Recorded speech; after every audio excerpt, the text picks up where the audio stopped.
the wall. But we too have internal opposition. As we sell Fight for Freedom Fund dinner tickets, I was posed the question, when will you all stop raising money?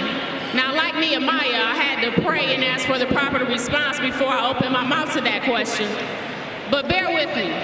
Maybe we'll stop raising money and fighting for civil justice.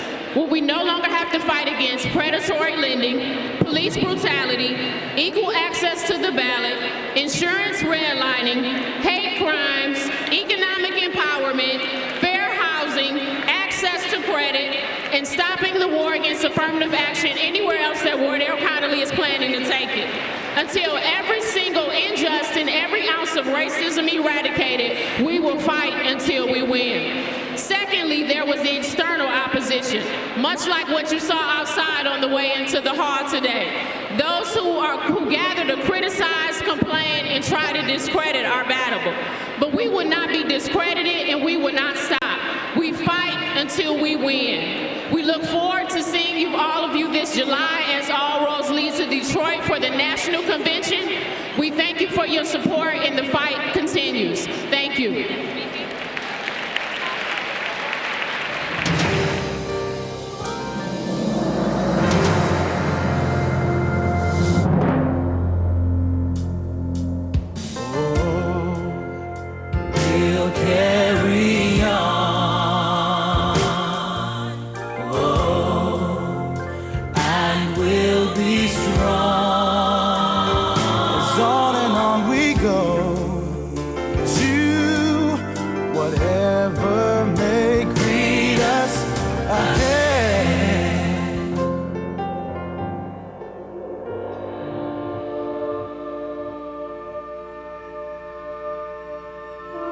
One isn't necessarily born with courage, but one is born with potential. We believe in every person, in our power to overcome adversity, and in our right to freedom. Champions aren't made in gyms. Champions are made from something they have deep inside them, a desire, a dream, a vision. Memories of our lives, of our works, and our deeds will continue in others. As we are liberated from our own fear, our presence automatically liberates others. Through the eloquence of their words and the language of their lives, these leaders set examples for us all. I have a dream that my 4 little children will one day live in a nation where they will not be judged by the color of their skin, but by the content of their character. Many times I wonder whether my achievement was worth the loneliness I experienced. But now I realize the price was small. A life is not important except in the impact it has on other lives. They inspire us to participate in progress and to achieve greatness. Always remember, you have within you the strength, the patience, and the passion to reach for the stars, to change the world. Tonight, we celebrate these legends and everyone who works to eliminate injustice by removing boundaries that keep any person from being free.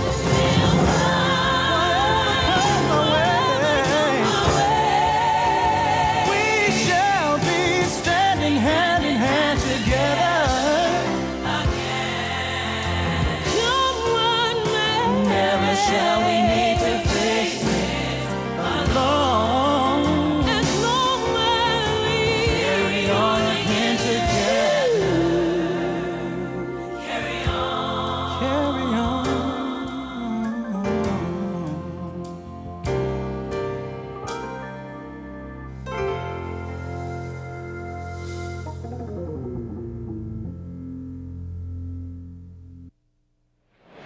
We believe in every person and what we can become.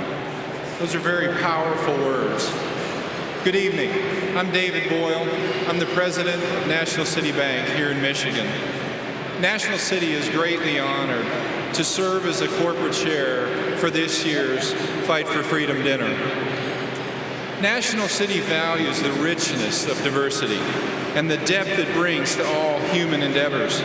In the video we just showed, we celebrate the lives and the legacies of some special freedom fighters.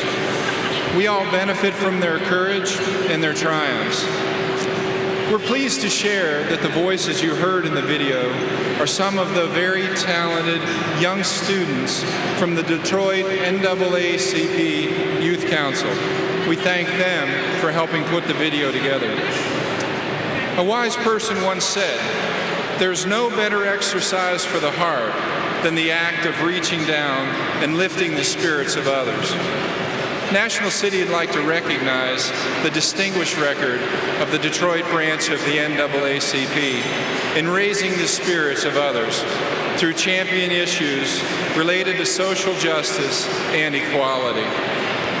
Supporting our communities is very, very important to National City. We've proudly served the Detroit community for more than 100 years, having loaned more than $1 billion in the community in the last 5 years. We've supported many great initiatives as well. We've helped finance the revitalization of the Book Cadillac Hotel. We've sponsored the landmark PBS series called Bridging the Racial Divide. And we've provided financial support for the restoration of the Rosa Parks bus. National City is very proud to do our part to improve the social, economic, and political landscape of Detroit and Southeast Michigan. No doubt, there are major challenges facing all of us. We need to drive business growth that translates into jobs. We need more affordable housing, and we need a school system that contributes to the growth of our young people. These things will bring a better way of life for current and future residents of Detroit. And National City is committed, we are committed to working with local leadership to bring these issues to resolve. We're also proud to be on the forefront of a new project that will make a difference in our communities. In just 10 days, for the first time, National City will close every one of our offices so that our National City employees can go out and volunteer their time for an entire afternoon at nonprofit organizations throughout the neighborhoods. We're going to send out 800 volunteers who will spend about 3,200 hours giving back to our communities.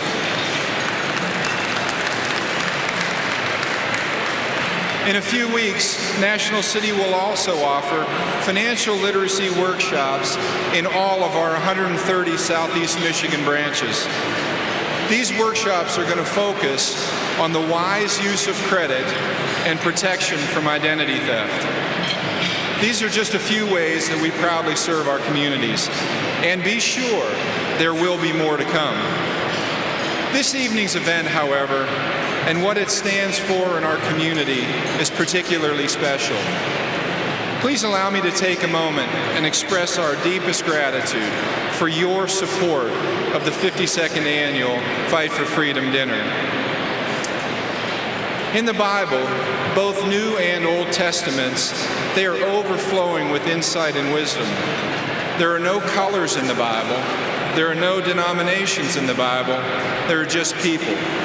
And I look forward to the day when we can look at each other and see the person, not the race and not the color of their skin. What you're doing tonight will help get us there. God bless you, and enjoy the rest of your evening.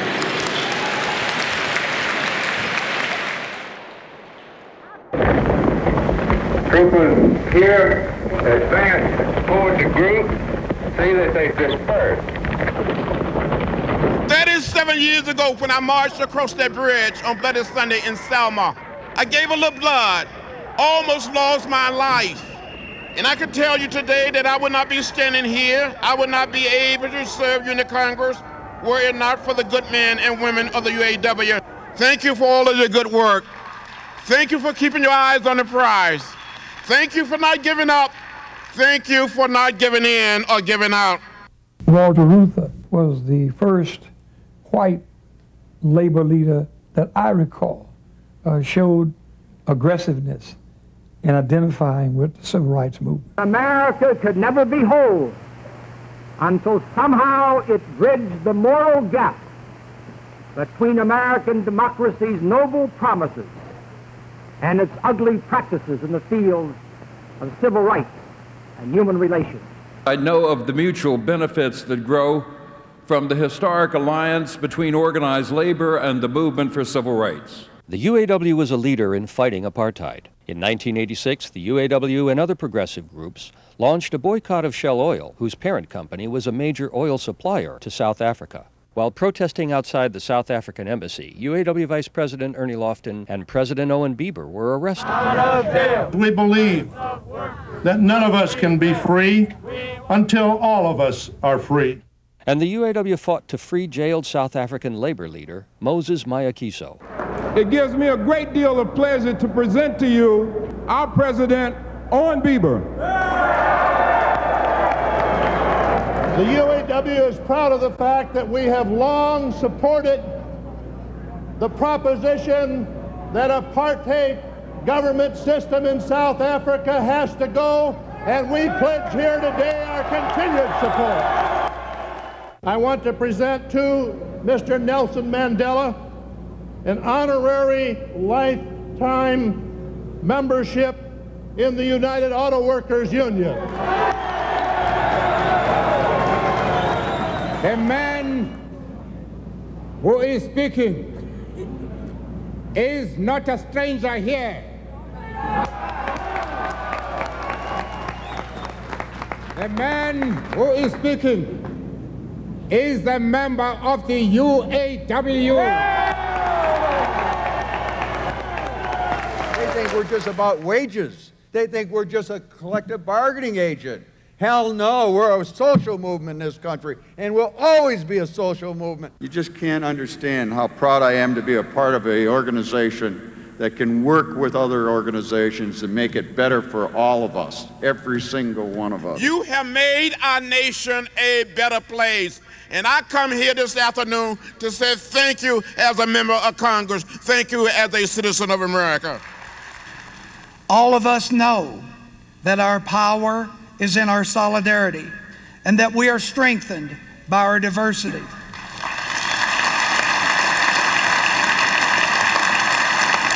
And in looking across this convention and in our work sites, we see a union that not only talks a good game, but delivers when and where it matters most.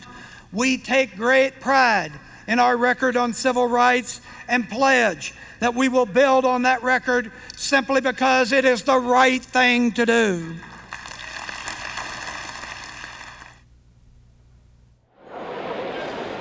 Good evening. My name is Ron Gettlefinger, and I'm privileged to be here to bring greetings from the men and women of the UAW. Our union is especially pleased that former UAW Vice President Ernest Lofton will be honored this evening with the Lifetime Achievement Award. Brother Lofton is a great trade unionist, a leader in the fight for social justice and equal opportunity, and is most deserving of this honor. And it is certainly a privilege to have President Bill Clinton with us this evening. He was a president that gave us a budget surplus, not record deficit. President Clinton gave us peace, not war.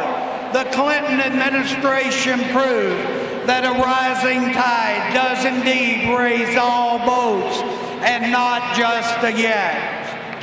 Our union is honored to serve as one of the general co-chairs of the 52nd Annual Detroit Branch NAACP Freedom Fund Dinner. We are proud to be a part of the NAACP because the NAACP has always stood up for the rights of all working people. All former and current members of our union's International Executive Board are proud and honored to be lifetime members of the NAACP. And our union is proud of the common history that we share and will continue to share with the NAACP in our fight to eliminate discrimination in our workplaces and in our communities. This year's Freedom Fund dinner theme, "We Fight Until We Win," is a tribute to the determination and perseverance of the NAACP in the never-ending struggle for equal rights. The NAACP and the UAW's common history in the struggle for economic and social justice demonstrates that no matter what obstacles and challenges that are thrown at us, we have always had a strong, clear voice for progressive policies. Many times, together we've been a lonely voice, taking on issues long before they were popular, challenging the conventional wisdom. Yet, over the course of history, we are especially proud that together we fought to end job discrimination in the 1940s. Together, we marched in the civil rights demonstrations in the 1950s and 1960s. Together, we worked for fair housing. Together, we protested apartheid in South Africa. Together, we worked to preserve affirmative action and voting rights. And together, we fought to defeat Proposal 2 in Michigan in 2006. There is much work ahead, as the passage of Proposal 2 shows, and the need for unions and organizations like the NAACP is ever greater, as there are those who would roll back progress for civil and human rights. We will continue to fight to ensure that we have dignity and democracy in the workplaces and in our communities. The UAW will continue to work with the NAACP on issues that are so important to all working families: good jobs, quality schools, affordable and accessible health care, and justice for all. Neither the UAW nor the NAACP is going to give up our dreams or give up our fight for a better world for our children and grandchildren. Together, we can make the American dream of equal opportunity for all a reality. Thank you very much.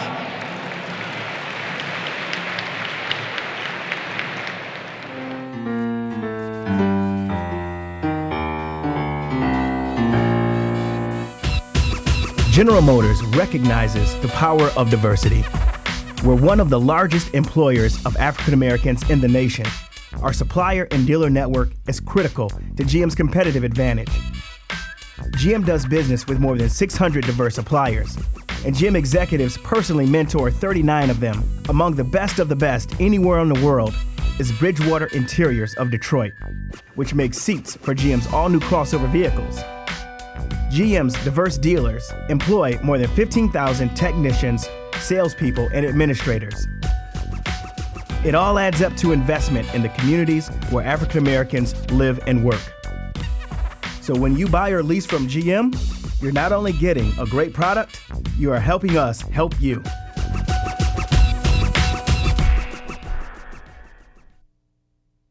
Good evening again. General Motors values diversity.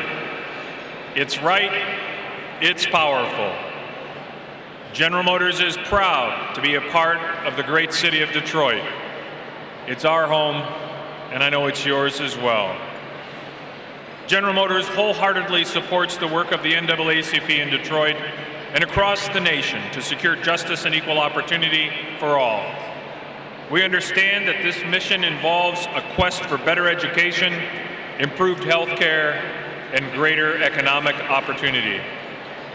Even as our industry changes, General Motors is trying to make a difference on the big issues that empower people. That's why we became the lead sponsor of the initiative to build a lasting monument to Dr. Martin Luther King Jr.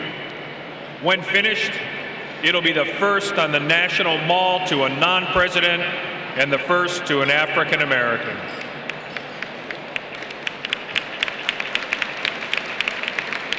That's also why we built the coalition of support in the legal battle to maintain affirmative action at the University of Michigan. Fighting for the mission of equality and empowerment is also why we support events like the NAACP Image Awards and this terrific dinner. And it's why we look forward to being a part of the NAACP National Convention, which will be held here in Detroit this summer. The team at General Motors is very proud of what we stand for. However, in spite of all we've done together, we know that there is more work to do. And that's why I think it speaks volumes that we will continue to hold this dinner year after year, because as tonight's theme says, we fight until we win. Speaking of winning, tonight's honorees, Honorable Anna Diggs Taylor, Ernie Lofton, retired Vice President of the United Auto Workers, and Joel Ferguson. Each of them has distinguished themselves by their continued commitment to the work of the NAACP in making a huge difference in not only Detroit, but across this great nation. And to Reverend Wendell Anthony, President of the NAACP, thank you for all you have done and continue to do to uplift this community. I also want to extend my personal thanks to all of you for coming this evening. And I want to share my appreciation with this evening's distinguished speaker, President William Jefferson Clinton, for making his second appearance at this great event. And finally, I want to thank my co-chairs for this evening's dinner, Marja Winters, David Boyle, and of course, Ron Gettelfinger. Thank you very much. And if you would, please turn your attention to the orange dais for Hester Wheeler and Darnell White.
supposed to be. Oh, you got time. It's supposed to be Hester. He didn't speak. Hester should be next to me. I don't know. Yeah, I think he's standing by at the orange dais. Hester and John, and then the mayor. Well, I'm going to introduce me, then I'll bring up the mayor. Okay. All right.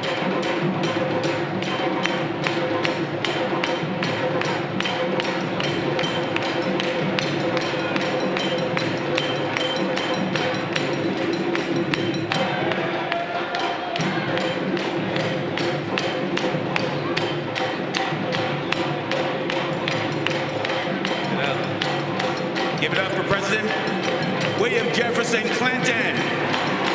William Jefferson Clinton and Reverend Wendell Anthony. Give it up. Give it up, ladies and gentlemen. Give it up for our president, the man. We still believe in a place called hope. William Jefferson Clinton. Thank you. Thank you, ladies and gentlemen. Thank you. Our theme this evening, repeat after me, ladies and gentlemen, my brothers and sisters. Please say it with me. We fight until we win. We fight until we win. Thank you, ladies and gentlemen. Again, my name is Hester Wheeler. I am humbled to have this opportunity to serve as your executive director. I want to say thank you, thank you, thank you. God is so good, ladies and gentlemen. God is so good. I'm humbled to have this opportunity. I want to say thank you to so many people, and let me do it very quickly. First of all, brothers, I've learned the key to a happy life is to make sure you've got a happy wife. I want to say thank you to my wife, Jennifer. I love you so very much. Congratulations on your new accomplishment. She's a Delta, y'all. They use all these signals. Deltas in the house. Thank you, Jennifer. Thank you, Geneva and Jeremiah, our 12-year-old and soon-to-be 10-year-old. My son, Kyrie, his wife, Christy, our 4 grandchildren. Thank all of you. I want to say a very, very special thank you to that wonderful woman who calls me every morning at 5:30 in the a.m. My mother, soon-to-be 84 years old. She's right there in the front of the blue section. You're all shining examples of God's goodness, and I thank you. I am so very, very richly blessed. And I want to say thank you to the best, the baddest, the high-performance team, our staff at the Detroit branch, NAACP, our new Deputy Director, Donnell White, Darwin Beecham, our project manager, Lori Moore, our office manager, Kathleen and Tony and Corey, Latoya, Stephanie, Jamel, Pauline, Tammy, Colette, Miss Nettie, Miss Evelyn Hankins, Peggy, Kalila, Sean, Robin. Thank all of you for all that you do. I want to say a special thank you to our Young Adult Committee, our Youth Council, our Legal Redress for keeping us going. Let's sue somebody, y'all. We got too many issues. We got a group of bad lawyers. Our Political Education Committee, I want to say a very, very special thank you to our Fight for Freedom Fund Dinner Committee. Y'all made it happen tonight. Tonight, we break new barriers. Thank you to our Fight for Freedom Fund dinner. I want to say a very, very special tribute to all of the scouts that you see who are helping us move people in and out of this process. To the AKAs, to the co-eds, fellowship chapels in the house, all of our hosts and hostesses, thank you. Council of Baptist pastors, thank you. All of you who work with us for our art essay, Axel, Mary Blackman, Percy Wells, my friend Levin Weiss, thank you for all that you do. Pam Alexander and George Johnson over at Ford Motor Company. We had a great day yesterday. 1,200 plus young people for Career Day and Youth Summit. Thank you. I want to say thank you to the Bates Academy Choir. Thank you so very much for being here. Bates, you're the bestest, and I love you. Jobs, jobs, jobs, what a success. Today, ladies and gentlemen, today, we charge you with a special responsibility to get involved. One of the greatest contributions that any of us can make is the gift of service. And we must help each other. We must belong to something. Today, I'm asking you to make sure that you belong to the NAACP. Today, we roll out our membership campaign. We're excited about our national convention coming here in July. But my brothers and my sisters, ladies and gentlemen, we need you. The NAACP needs you. The Museum of African American History needs you. The United Negro College Fund needs you. The Michigan Chronicle needs you. We fight until we win. We fight by taking care of each other. I call upon you to fill out that membership application on your form, on your plate, on your tables, and turn it in at our membership table right at the head of the red carpet. We fight until we win. We fight by using the tools of economic empowerment and education. As long as we have Don Imus in the morning, we'll be fighting in the afternoon. As long as we have these public works jobs, y'all that live here in Detroit, you know what it means to dodge the lodge. That's an experience, y'all, where black people are being dodged. Dodge the lodge, dodge black people. We're 12% of the taxpayers. We want the jobs. We don't have to apologize for asking for those jobs. It's our tax dollars with no apology. As long as our black and brown young people are mistreated at Fairlane Mall, that's unacceptable. And we call upon you to stand with us. Get in the game. Will you fight with us? Will you join the NAACP? I call upon you. And you know that you tell on yourself. My brothers and sisters, you tell on yourself. By the words you speak, by the friends you seek, by the way you employ your leisure time, by the way you use your dollar and your dime. You tell by what you tell on yourself, by the things that you wear, by the spirit your burdens bear, by the kinds of things at which you laugh, by the songs you sing in a paragraph. You tell on yourself, my sisters and brothers. You tell what you are by the way you walk, by the things of which you delight to talk, by the manner in which you bear defeat, by so simple a thing as the way you eat, by the books you choose from the well-filled shelf, and all these things, my sisters and brothers, you tell on yourself. Our charge to you is to get involved. Help us speak truth to power. Help us make the difference in the lives of young people. Help us as we work to keep hope alive. Help us as we continue to believe in tomorrow. Help us as we celebrate the greatness of America. Ladies and gentlemen, 2 days ago, Reverend C.T. Vivian was here. If you don't remember anything else about what Reverend C.T. Vivian said, he was profound when he said, if we want our young people, if we want our children to enjoy the benefits of sunshine, we must all walk in the light. We must all walk in the light. So that simply means get involved. Join the NAACP. Don't do it for yourself. Do it for our young people. Do it for our young people. Do it for our young people. And it is my pleasure. I want you to look at these young people standing behind me. It is my pleasure to introduce the new Deputy Director for the Detroit branch NAACP, along with my son. I'm very, very proud of him. 20 years ago, I had the opportunity to serve as President of Detroit's Black Firefighters. Today, he's President of Detroit's Black Firefighters. He's also the first African-American President of the Michigan Young Democrats. But I want you to hear from our new Deputy Director, Mr. Daniel White, for purposes of an introduction.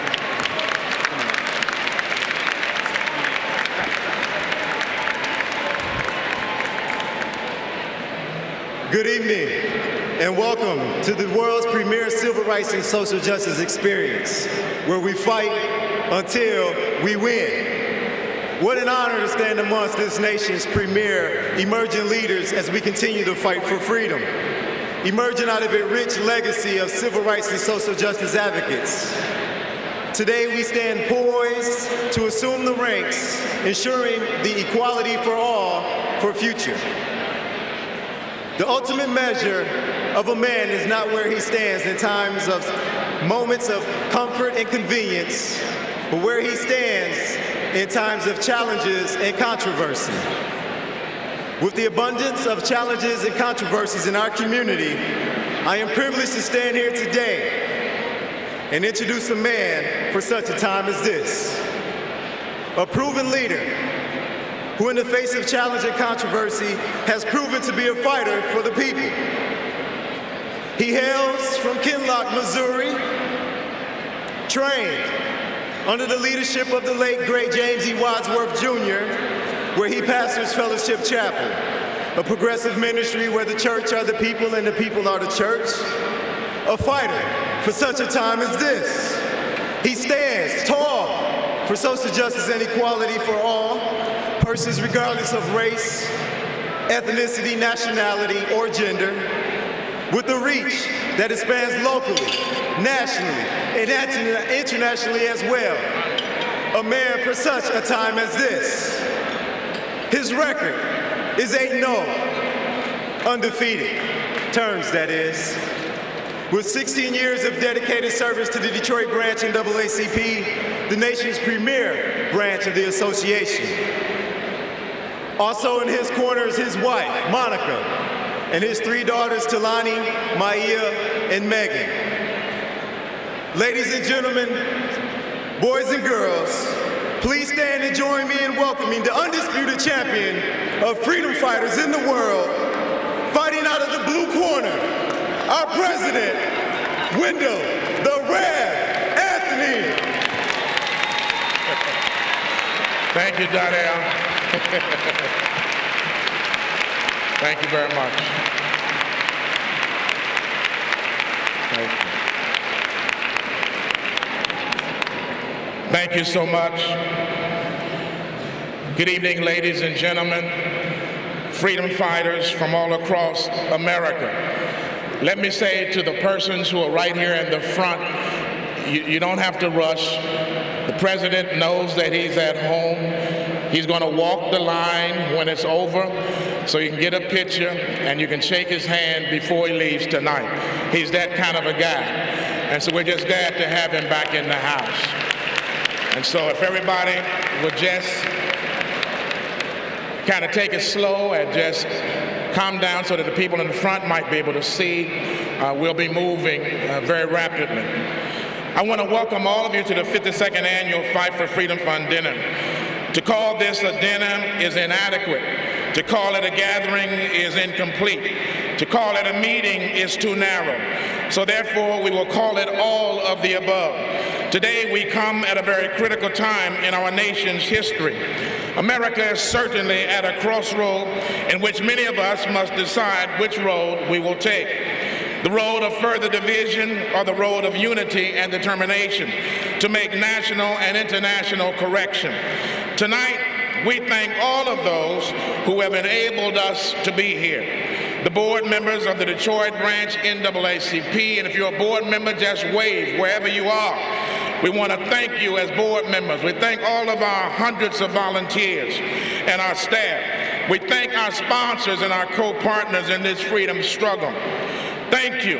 Let me say thank you to those members who have gone on to the glory for their work and their love of the NAACP. We've lost a lot of warriors this year, but our hearts and our souls are commingled with the spirit and the sacrifice of that which they have made.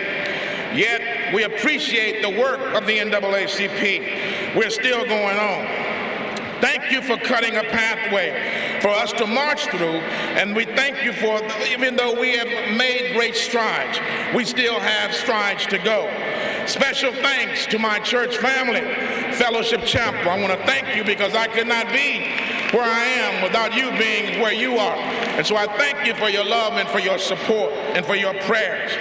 I also want to thank my mama, because if she hadn't done what she did, I wouldn't be here to do what I'm doing today. So wherever mama stand up, where's my mother at? Ida Patton, give her a hand. That's my mama.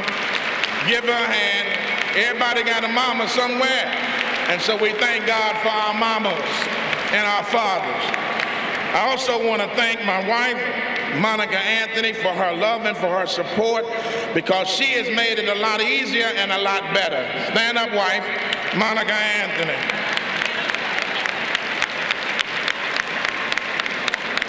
In a sermon called A Tough Mind and a Tender Heart, Martin Luther King Jr. said that Jesus reminds us that the good life combines the toughness of the serpent and the tenderness of the dove.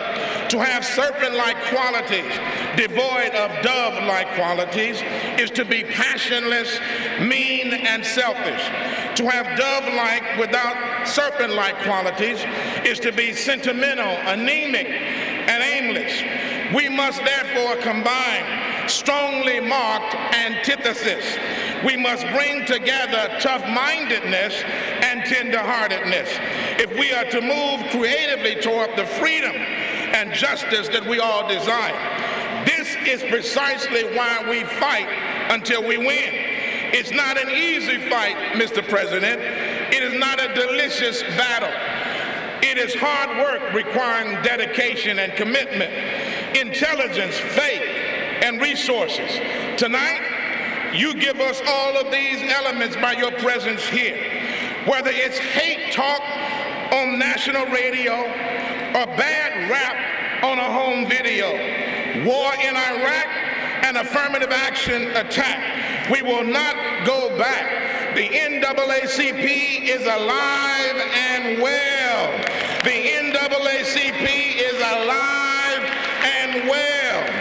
Yes, there will be a new head for this historic body, as organizations often have leadership changes, but the body is still strong. The body is well able for the task. And in case you didn't know it, you are the body. You keep us strong. New York is strong. Atlanta is strong.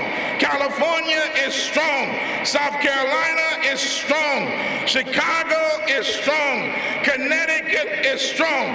And you know Detroit, sure enough, is strong. We are strong. So we welcome you to the NAACP, to your house, a house of freedom and justice and struggle. Thank you for supporting yourself. Give yourself a big round of applause. I'm pleased to welcome the chief executive of our city. You know him. He needs really no introduction. He is the man with the plan. He has been building our city back. He's been coming from the east side, the west side, the north side, the south side. He is on our side. More houses, more restaurants, more development, more cranes, more energy, more youth, more all that is vital in terms of raising and building the strength and the power of a city. We are proud of our mayor. He is able for the task. He ain't scared. He ain't eating chicken when he should be taking no licking in order to deal with our situation and our condition. He is, of course, the Honorable Mayor, Kwame Malik Kilpatrick. Let's welcome our mayor.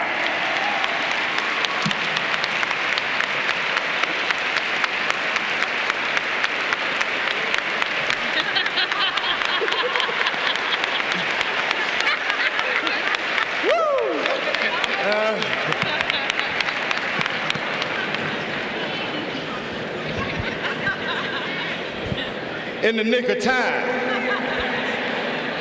to Reverend Anthony for his faithful, committed, dedicated, tenacious leadership of the Detroit branch of the NAACP. He wears many hats in our community. He's the head of Fannie Lou Hamer. He's the head of the Fellowship Chapel here in the city of Detroit. And he's also a man who walks among us and make sure that he continues his service and commitment to our community. So before I say anything, Rev, I told you in the back that you're a bad, bad man. But I want to thank you for all you do for the citizens of the city of Detroit. Can we give Reverend Anthony another big hand? Also, to President Bill Clinton,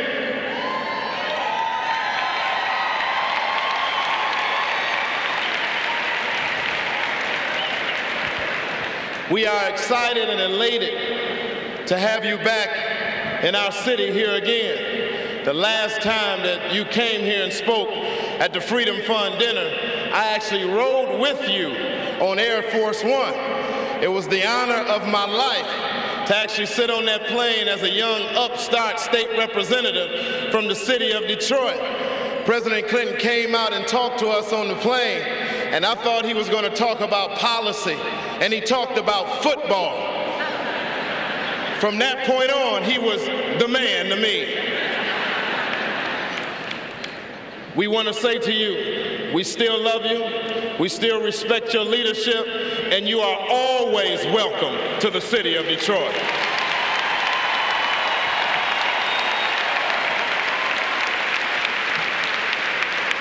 To the rest of this outstanding and incredible dais, to all of our brothers and sisters that are gathered here today, I thank you, first of all, for continuing to step up to the mantle of leadership, to continue to serve in our community, to continue to fight for freedom, to continue to understand, as Shirley Chisholm and Dr. Martin Luther King Jr. said, that service is the rent we pay for the space we occupy. That we all owe a debt of service to all of those who have gone before us. And it'll be shame on us if we allow all of the blood and the tears that have been shed for all of our lives to stop the fight today. So I'm thankful not just to have the president and to have Reverend Anthony and to have our illustrious governor, Jennifer Granholm, here.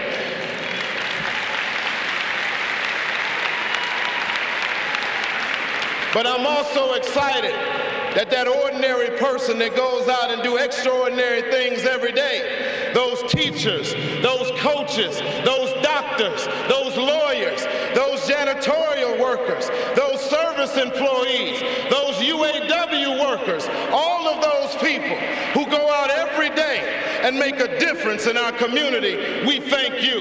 And finally, since the president is here, we've been fixing up the city of Detroit since the last time you came by.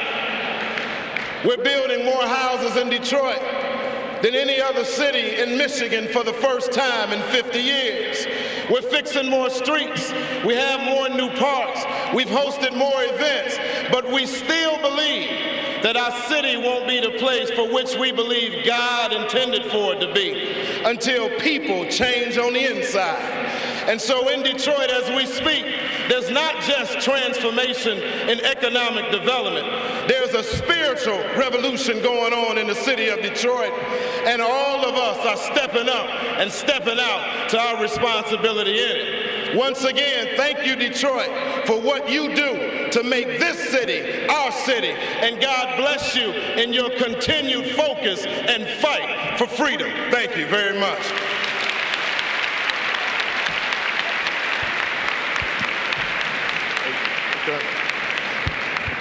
Now I've been given the task to introduce the first citizen of our great state. As I say all the time, she has an incredible task to change Michigan from an industrial state, to change us to more heavily reliant on diversified industries in this state, and while doing that, keeping men and women who want to work and have a job to have more jobs and availability out there for everyone. And she steps up, wakes up every morning to that task. All of us can be armchair quarterback, but what can you do when you get in the seat? I ask that you continue to support our governor, to pray for our governor, because we have the right governor at the right time. Amen? So I bring to you the #1 fighter for Michigan, standing in the red corner, the governor of the great state of Michigan, Jennifer Granholm.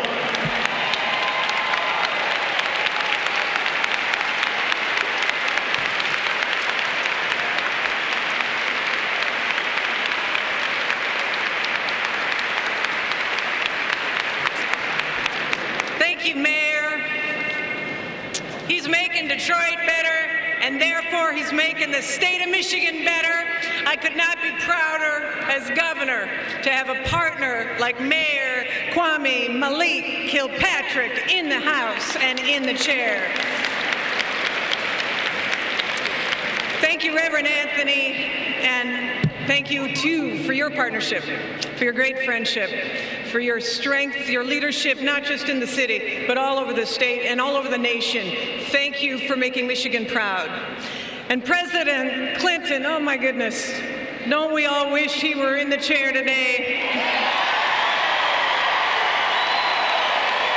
I know it.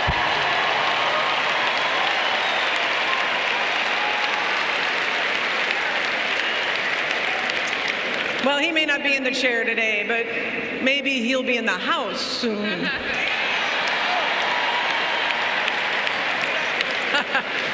I actually want to bring you a brief and serious message, if you'll just pardon me for a moment. You know, of course, the NAACP through its history has been fighting for opportunity for all people. And today in Michigan, that fight is more critical than it has been in 30 years. Our state is facing a fiscal crisis, the likes of which we have never known. It is a huge problem right now.